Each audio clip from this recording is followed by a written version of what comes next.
Salut à toi, troisième épisode, troisième habitude des 7 habitudes de Stephen Covey. La première, c'était d'être proactif, responsable. La deuxième était de commencer avec la fin en tête. Va voir ça d'ailleurs si jamais tu l'as manqué, si ça te dit. Aujourd'hui, c'est bien de faire les choses dans l'ordre. Aujourd'hui, on parle d'une habitude qui concrétise les deux précédentes du coup. La première nous orientait vers le fait que on est créateur de notre vie, on est responsable, on peut avoir une influence sur ce qui nous arrive. La deuxième représentait le premier stade de la création, on crée dans la tête avec beaucoup de clarté avant de voir quelque chose se réaliser dans la réalité. La troisième, aujourd'hui, on est au deuxième stade de la création, on crée physiquement, on concrétise. Un petit exemple tout simple, tu peux changer de vie, tu t'en rends compte et tu veux lancer ton projet. Première étape, tu réalises que ta situation actuelle ne te convient pas. Et surtout, tu réalises que tu en es maître, que tu peux la changer en mettant en place certaines actions. Deuxième étape, tu as une idée de projet. Tu crées une vision claire de ce projet, de ce que tu as envie de mettre en place. Ça, c'est dans la tête. On commence avec la fin en tête. Troisième étape, on passe à l'action. Et on réalise ce projet dans la vraie vie et non plus dans l'imaginaire. Et pour ça, tu t'en doutes bien, il va falloir être concentré. D'où l'idée de la troisième habitude, donner la priorité aux vraies priorités. Parfois, on reste bloqué à cette étape-là parce que on a un projet, on a une idée, mais on procrastine. On reporte toujours parce qu'on n'est pas capable de s'y mettre. Et on n'est pas capable de s'y mettre, peut-être parce qu'on est simplement trop dispersé. Et c'est vrai qu'aujourd'hui, avec toutes les distractions disponibles dans notre quotidien, c'est extrêmement difficile, quand on n'est pas entraîné vraiment, de gérer son temps d'une manière qui est optimale et de faire ce qui doit être fait, que l'on ait envie ou non. C'est très difficile de ne pas se laisser distraire en fait. L'idée majeure qu'on va extraire aujourd'hui, c'est tout simplement celle de faire passer ce qui est important avant ce qui est urgent. Trop souvent, quand on procrastine, on fait l'inverse. On a des choses très peu importantes, mais qu'on va considérer plutôt urgentes et que l'on fait passer avant ce qui importe vraiment. Par exemple, un appel téléphonique.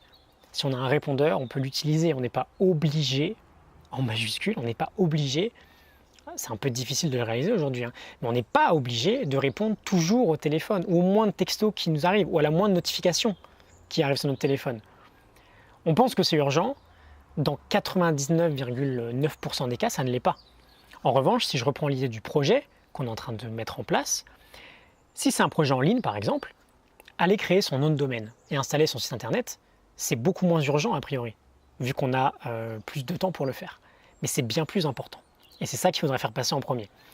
La base, pour rester dans un format court cette semaine et rester assez pratique, c'est vraiment de définir des plages de deep work. Je te mettrai des liens pour aller voir, j'en ai beaucoup parlé. Des phases où on passe en mode concentration intense. On planque les smartphones, on planque les distractions et on se met à bosser d'une manière très intense, sans aucune distraction.